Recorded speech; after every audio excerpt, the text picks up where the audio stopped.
Imagine a field hospital outside Paris. In 1918, rows of canvas tents, marked by a huge white cross visible from the sky. It's midnight on July 15th, when two German planes drop out of the clouds and release their bombs. Shrapnel rips through a ward. Amid the smoke and panic, one nurse struck near the spine is told to evacuate. She refuses. She keeps working. Her name was Jane Jeffrey. Jane was born in Newmarket, England, in 1881.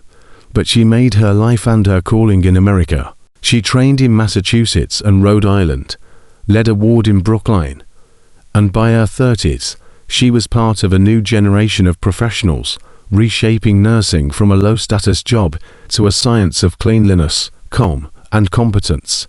The lineage ran through Florence Nightingale's reforms and the U.S. Army Nurse Corps, founded in 1901. By World War I, medicine and women's roles were changing fast. Marie Curie was putting X-rays on wheels. The American Red Cross was building hospitals across France. And when the US entered the war, Jane answered, assigned first to Bordeaux, and then to American Red Cross Hospital No. 107 at Jouy-sur-Morin. Tents, mud, no plumbing. She faced a flood of wounded from the Marne. The hospital was clearly marked as neutral. That July night, 7 witnesses saw the bombers dive low, observe, and strike anyway. 2 orderlies were killed. Patients were hit where they lay.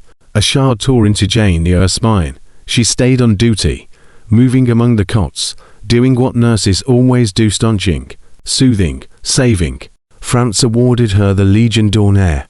Back home, the United States presented Jane the Distinguished Service Cross, our Army's second highest decoration, for heroism, for utter disregard for her own safety, while suffering great pain from her wounds. It was a rare combat honor for a civilian nurse, and not with a weapon, but with unwavering presence when it counted most. The blast followed Jane into peacetime. She struggled with pain and resigned a federal post for health reasons. In a quiet act of care returned, a Maine hotelier offered her work at the Poland Spring House year-round pay, a comma ward.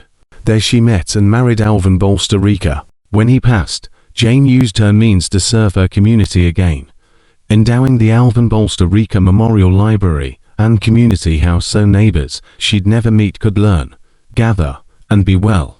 Jane Jeffrey died in 1960, far from the thunder over Jouy-sur-Morin, but the line from that tent to that library is unbroken.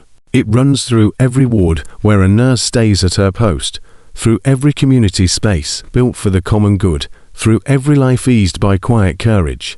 War stories often end at the front line. Jane's doesn't. It begins there and follows the care outward.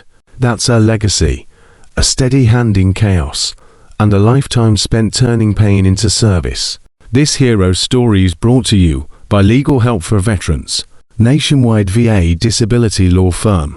Call today for assistance at 800-693-4800. To read this hero story or find more, visit HOMEOFHEROES.com for more.